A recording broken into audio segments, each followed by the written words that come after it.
পাহাড় সমান গুনাহ মাফ করার সহজ একটি আমলের কথা বলে দিব, যেই বাক্যটা আমরা সকলেই জানি, কিন্তু এই বাক্যের আমল যদি আপনি করেন, এই বাক্যটা হচ্ছে আল্লাহ তাআলার কাছে সবচেয়ে বেশি প্রিয়। এবং এই বাক্যের আমল যারা করবে তাদের পাহাড় সম পরিমাণ যদি গুনাহ হয়ে থাকে, হত্তত খতায়াহু, যত ধরনের গুনাহ আছে, মিসলা ওয়াইন কানাত মিসলা জাবাদিল বাহার, যদি সমুদ্রের ফেনা পরিমাণও যদি তার গুনাহ হয়, এই সব গুনাহ আল্লাহ তাআলা ক্ষমা করে দিবেন। মনে রাখবেন, আমরা সকলেই কিন্তু গুনাহের কাজ করে থাকি। গুনাহ আমাদের অজান্তে অনেকের হয়ে যায়, অজান্তে অনেক সময় গুনাহ হয়ে যায়। মনে রাখবেন, আমরা মনে করি যে সাধারণত যারা বিশেষ করে আল্লাহর ওলি আছেন তাদের দ্বারা মনে হয় কোনো গুনাহ হয় না, তারা মনে হয় ফেরেশতা। যারা মানুষ তাদের ভিতরে গুনাহ থাকবেই, গুনাহ অটোমেটিক হয়ে যাওয়ার সম্ভাবনা আছে। এজন্যই নবীজি সাল্লাল্লাহু আলাইহি ওয়াসাল্লাম বলে দিয়েছেন, কুল্লু বানি আদম খাত্তাউন ওয়া খায়রুল খাত্তাইন আত-তাওয়াবুন, প্রত্যেকটা বনি আদমই গুনাহগার, তবে ওই গুনাহগার আল্লাহ তাআলার কাছে সবচেয়ে বেশি প্রিয় যেই গুনাহগার সাথে সাথে আল্লাহর কাছে তাওবা করে যে আল্লাহ আমি তো গুনাহ করে ফেলেছি, আমাকে ক্ষমা করে দাও। এজন্য গুনাহ আপনার দ্বারা হয়ে যাবে, আপনি ইচ্ছা করে করবেন না, অজান্তে যদি গুনাহ হয়ে যায় সাথে সাথে আপনি আল্লাহর কাছে তাওবা করবেন।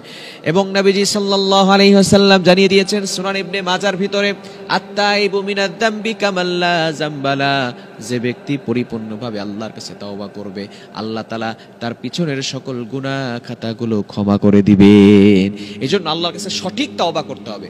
আল্লাহ নিজেই বলে দিয়েছেন 28 নম্বর পারার 20 নম্বর পৃষ্ঠার 2 নম্বর লাইন, সূরা তাহরিমের 8 নম্বর আয়াতের একটি অংশ আল্লাহ বলেন, ইয়া আইয়ুহাল্লাযীনা আমানু তুবু ইলাল্লাহি তাওবাতান নাসুহা, ও ইউ হ্যাভ বিলিভার্স, ঈমানদারগণ, তুবু ইলাল্লাহি তাওবাতান নাসুহা, তোমরা সঠিকভাবে আল্লাহর কাছে তাওবা করো, আল্লাহ তাআলা তোমাদের সকল গুনাহ খাতাগুলো ক্ষমা করে দিবেন। এজন্য গুনাহ জন্য আল্লাহর কাছে ক্ষমা চাইতে হবে, গুনাহ নিয়ে থাকা যাবে না। আপনি যদি পাহাড় সমপরিমাণ গুনাহের কাজ করেন, বুখারী শরীফের হাদিস, বুখারী শরীফের সর্বশেষ হাদিস, তার আগেও কিছু হাদিস রয়েছে, শেষ যে অধ্যায়টি রয়েছে সেখানে নবীজি সাল্লাল্লাহু আলাইহি ওয়াসাল্লাম জানিয়ে দিয়েছেন, এবং বিভিন্ন সিয়াসিতের হাদিসের কিতাবের ভিতরে হাদিসটি এসেছে, শুধু আপনি পড়বেন সুবহানাল্লাহি ওয়া বিহামদি, সুবহানাল্লাহি ওয়া বিহামদি, সুবহানাল্লাহি ওয়া বিহামদি। এটা একেবারে সহজ বাক্য না, একেবারে পরিচিত বাক্য না? এই বাক্য যদি আপনি মাত্র 100 বার পড়েন, তাহলে আপনার সমুদ্রের ফেনা পরিমাণ গুনাহ থাকলেও আল্লাহ তাআলা সেই গুনাহ ক্ষমা করে দিবেন।